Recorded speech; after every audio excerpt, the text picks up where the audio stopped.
Dan Miller, yesterday, completely grenaded a front differential in that thing.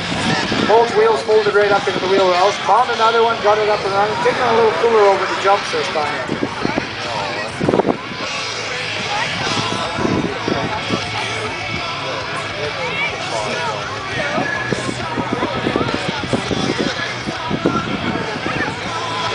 Did well on that corner.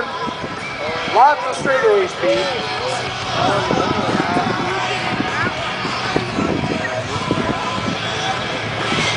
Up over the last jump, and he's in there, Mr. Miller.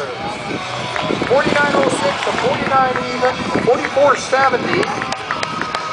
Quite smooth this time, he's getting this figured out.